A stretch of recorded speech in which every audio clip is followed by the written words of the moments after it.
Hi everybody, Dominic here, and as I shoot this, we're about to come into spring. For a lot of us, this is the time of the year we start to think about a new bike for the season. For the rest of us, myself included, we don't buy a new bike every season.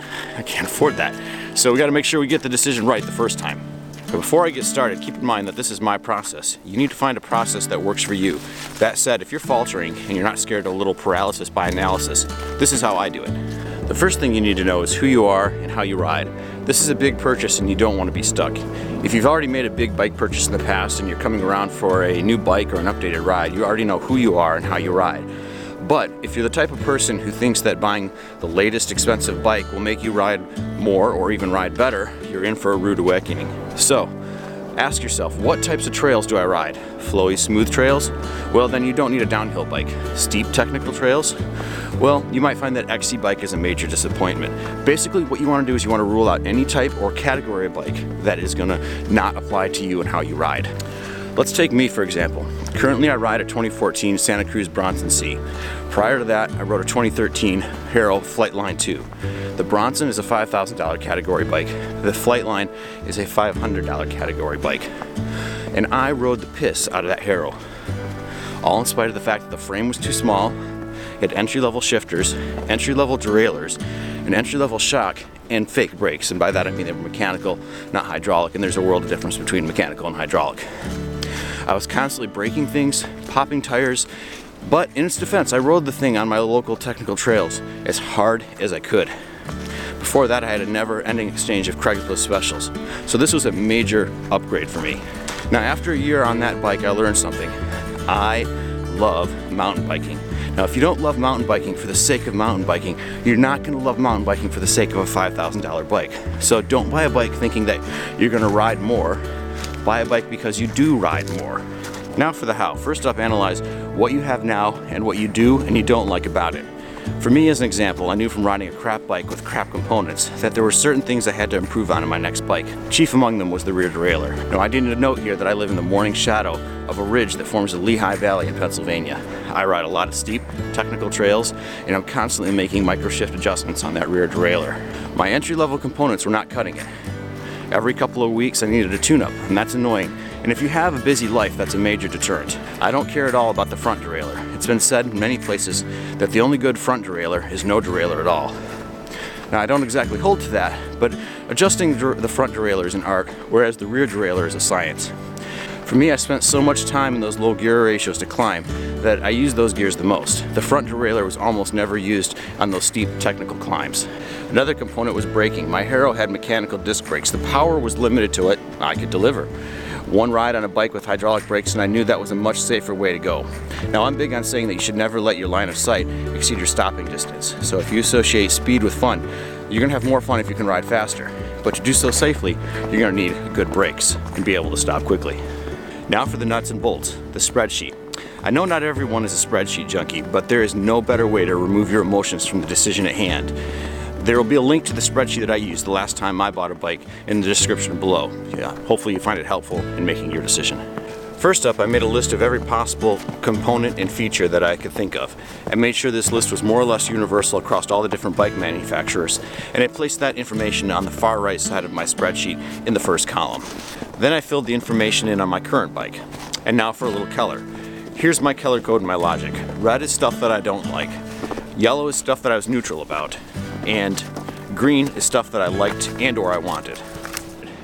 With a big spreadsheet, it's helpful to have a little color to help you sort through the data and see what you're looking for. Next to the first column, I filled in a column with the components that I preferred. This was based on my experience and knowledge to this point. There are things that I would probably change in my preference column if I was doing this again today, and that's life and we learn from our experiences. For example, I now know how important head tube angle is and would have made that a key spec. And that's why it's important that you ride your bike a lot. If you're not already riding the piss out of your bike, you probably should before you make a major purchase. I then identified which components and features I really wanted in my next bike. Those I marked in green. In my case, there were a total of 8 features and components that I wanted.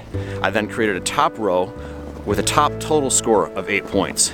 The points are important and they will be discussed later. Now for the tedious part. Copy and paste that information for each bike manufacturer into the spreadsheet. In my case, I knew I wanted a full suspension bike with at least 130 millimeters of travel.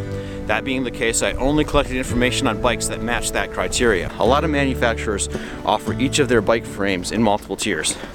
Giant, for example, uses a number system of 1, 2, and 3. In most cases, I made sure to grab the information for each level of bike so that I could sift through them later. Another thing I did was I tried to grab an image from each bike manufacturer's page to insert into my spreadsheet. I'm a visual person and it helps me to see what the bike looks like, even if it's just a little thumbnail. A bunch of evenings later, and a lot of beer, I had a pretty big spreadsheet going. And then I colored the entire sheet. Red for bad, yellow for and green for good. While I did this, I also tallied up the points each bike was earning. Green, it gained a point. Yellow was no points, but it was worth noting. And red, I deducted a point.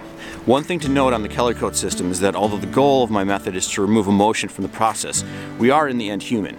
It's okay to throw an extra point at a bike feature that's not universal to all the bikes or maybe is highly subjective. In my case, the Santa Cruz Bronson got an extra point because at the time I was going through this process, Cup Media released the Danny Macaskill video, The Ridge. The bike was already a strong contender and that pushed it into the win column. On that note, I created a section called Special Considerations and I included things like color and cost to upgrade as negative or positive features I could tally up.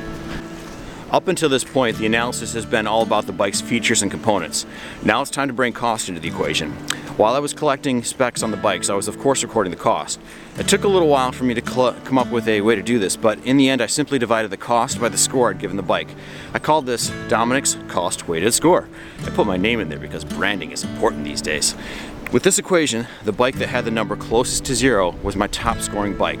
In this case, the Santa Cruz Bronson scored a 719, the Yeti SB75 Comp scored a 966, and Giant's Trans 2 scored a 1275. And finally, there was a clearance special Bronson in one of the local shops.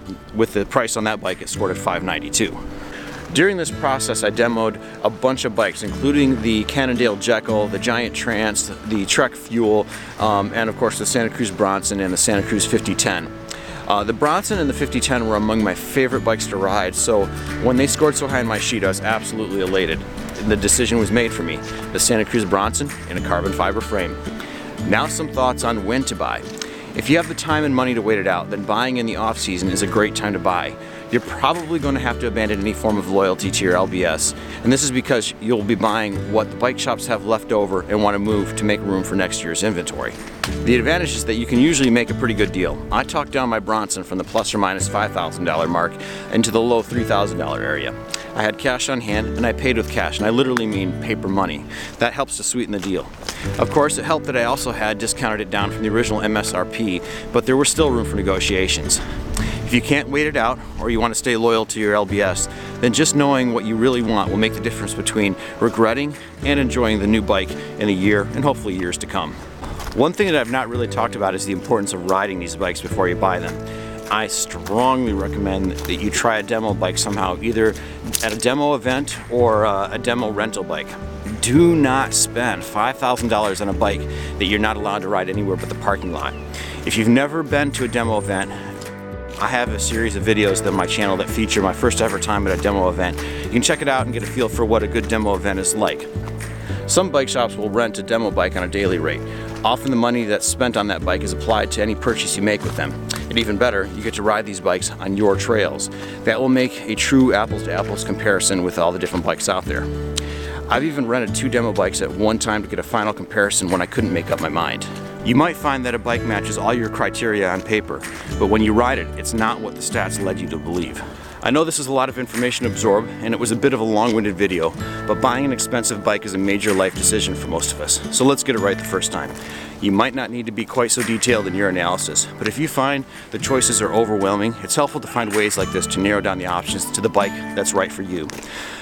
Now, that's going to do it for this video, so don't forget to subscribe and hit that like button, and as always, work hard, play hard, and be a big softie when you get home. I'll see you out there, people. You can help support the production of these videos by supporting me on Patreon. It's like mangrove tunnels of snow out here. Wow. There's a damn log deer everywhere. Look at that entire path. Pretty awesome out here this morning. And thank you again. Are we done, train? Can't decide between trains and toddlers, which makes it harder to film.